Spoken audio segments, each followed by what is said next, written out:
우리가 함께 은혜 나눈 하나님의 말씀은 다니엘 5장 1절에서 16절까지의 말씀입니다. 제한성경 구약성경 1240쪽입니다. 다니엘 5장 1절에서 16절까지의 말씀을 함께 봉독하시겠습니다. 5장 1절입니다. 벨사살 왕이 그의 귀족 1000명을 위하여 큰 잔치를 베풀고 그 1000명 앞에서 술을 마시니라.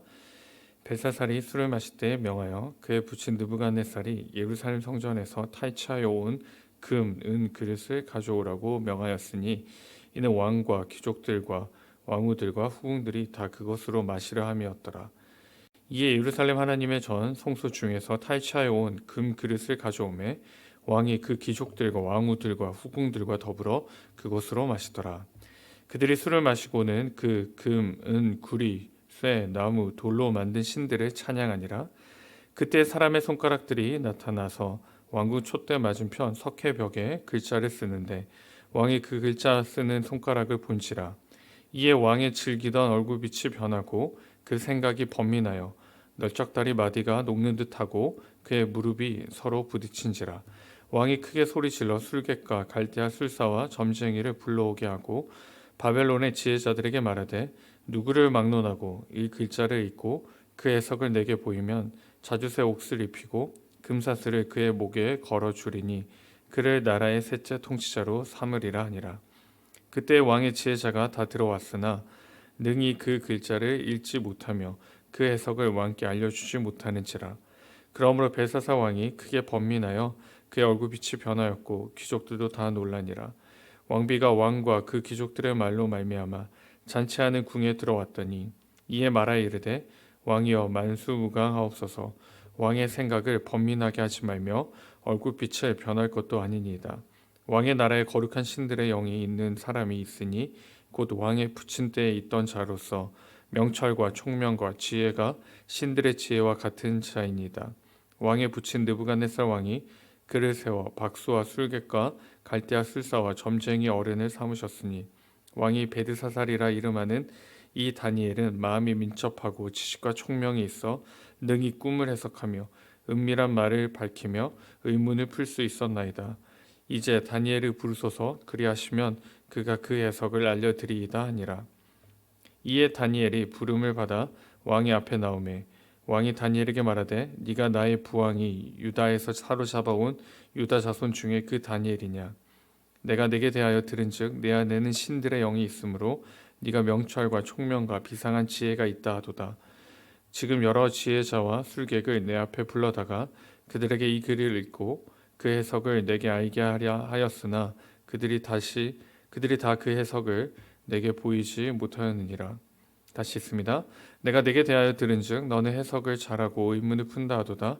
그런즉 이제 내가 이 글을 읽고 그 해석을 내게 알려주면 내게 자주새 옷을 입히고 금사슬을 내 목에 걸어주어 너를 나라의 셋째 통치자로 삼으리라 하니라. 아멘. 하나님의 말씀입니다.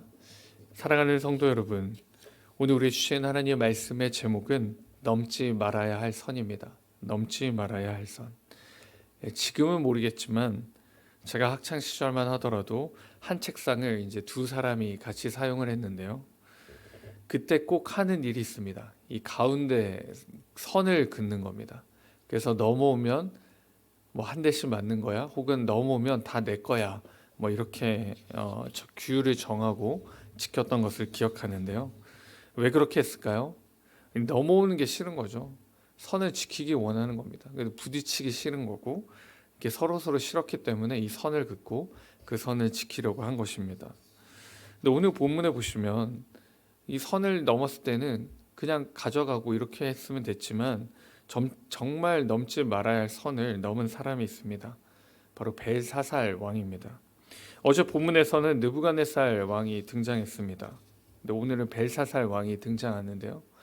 이 두 왕 다 비슷한 게 있습니다. 이 교만함은 비슷합니다. 두 왕 다 교만했습니다. 그런데 느부갓네살 왕은 교만했지만 하나님 앞에 겸손한 모습도 보였습니다.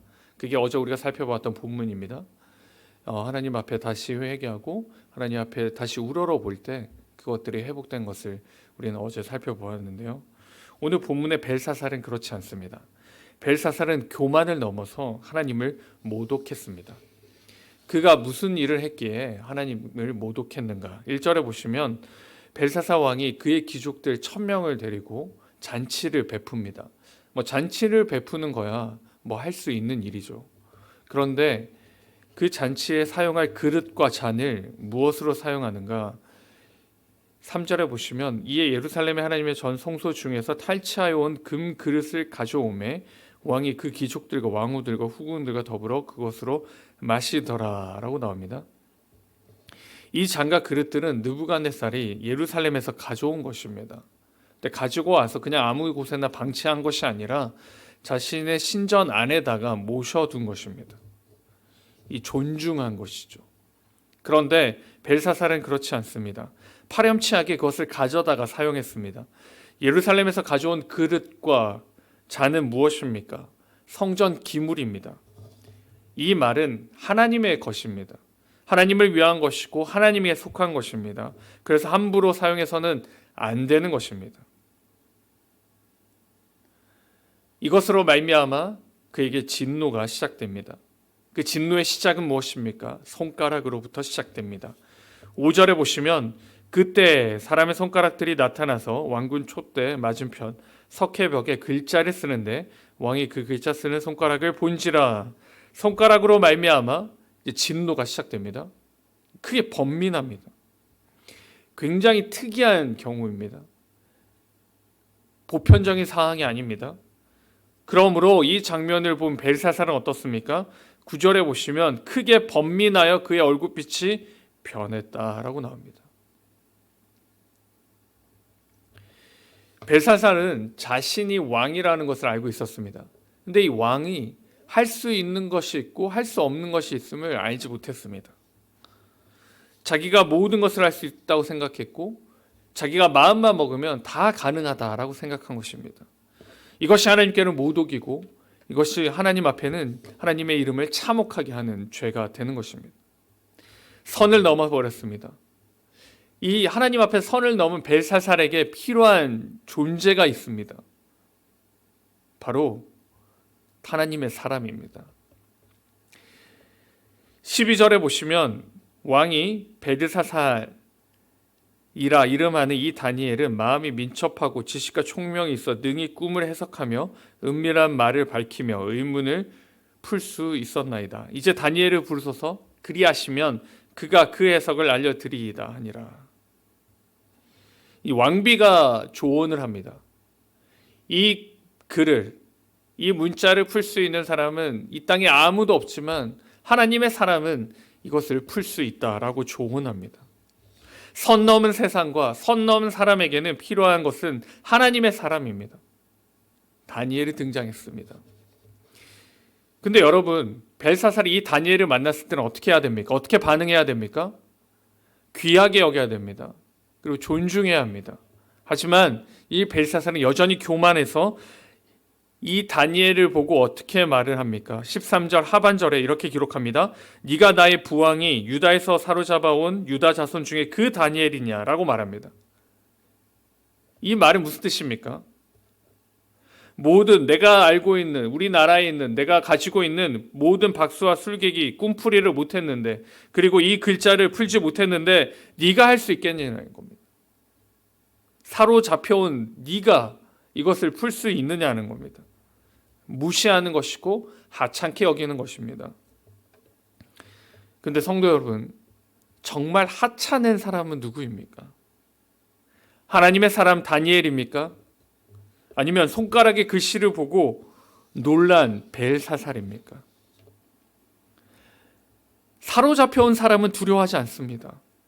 그런데 오히려 사로잡아온 사람은 지금 두려워하고 있습니다. 사랑하는 성도 여러분, 우리는 다양한 매체를 통해 이 세상이 하나님 앞에서 선 넘은 것을 보고 알고 있습니다. 이 선 넘은 세상에 누가 필요합니까? 다시 선 안으로 인도할 사람이 필요합니다.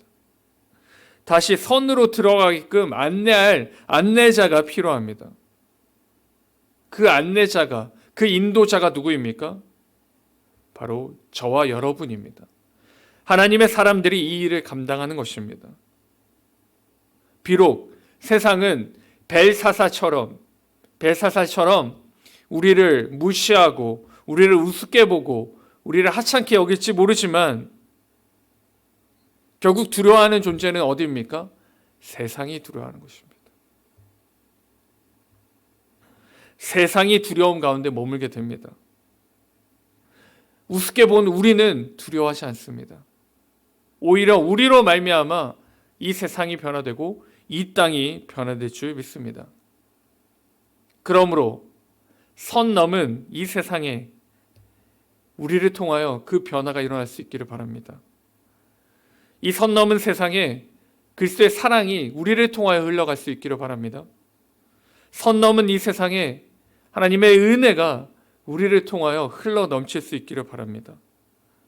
그 일을 감당하기 위해 그 일을 감당하는 사람이 바로 하나님의 사람이고 바로 저와 여러분 그리고 우리를 불러주신 하나님의 목적과 하나님의 은혜이고 긍휼이십니다. 오늘 하루 우리가 이렇게 살 수 있기를 바랍니다. 오늘 하루 우리가 정말 세상을 변화시키는 우리의 말이 되고 우리의 행동이 되며 우리의 발걸음이 될 수 있기를 주님의 이름으로 축원드립니다. 함께 기도하겠습니다. 사랑하고 풍성하신 하나님 아버지 감사합니다. 오늘 우리에게 하루를 주시고 이 하루의 첫 시작을 주님과 함께 시작하게 하심에 감사드립니다. 하나님, 선 넘은 벨사살에게 필요한 것은 하나님의 사람이었습니다. 잡혀온 자는 두려워하지 않는데 잡아온 자는 두려워하는 모습을 봅니다. 하나님 안에 있을 때 두려움이 없고 하나님 안에 있을 때 평강이 있음을 오늘 본문을 통해 다시 확인합니다. 하나님, 우리가 이 세상에 선 넘은 이 세상에 나아갈 때 이 세상을 변화시키게 하여 주시고 하나님, 우리를 통하여 하나님의 사랑이 흘러나며 하나님의 축복이 우리를 통하여 나타내게 하여 주시옵소서. 그러므로 오늘 하루 우리의 발걸음이 예수 그리스도를 닮게 하시고 오늘 우리의 말이 하나님의 말씀을 닮게 하시며 오늘 우리의 발걸음이 복음의 씨앗을 뿌리는 발걸음 될 수 있도록 주님 은혜 베풀어 주시옵소서. 감사드렸고 이 모든 말씀 우리 주 예수 그리스도의 이름으로 기도드립니다. 아멘. 받은 말씀을 가지고 같이 기도하실 때 우리 두 가지 제목 가지고 같이 기도하실 텐데요. 먼저는 선 넘은 세상에 우리가 만나는 모든 사람들이 하나님의 살아계심을 알고 하나님의 복음을 알고 하나님의 사랑을 경험하는 그 통로가 될 수 있도록 우리를 붙잡아 달라고 같이 기도하시고, 두 번째로는 수학 능력 시험이 정말 얼마 남지 않았습니다. 우리 자녀들 지금까지 잘 준비했던 것처럼 하나님 붙잡아 주시고 인도하여 주시고 평안함을 주셔서 이 시험을 잘 감당할 수 있도록 같이 기도하겠습니다. 그리고 각자의 기도 제목 가지고 하나님께 나아가시겠습니다. 같이 기도하겠습니다.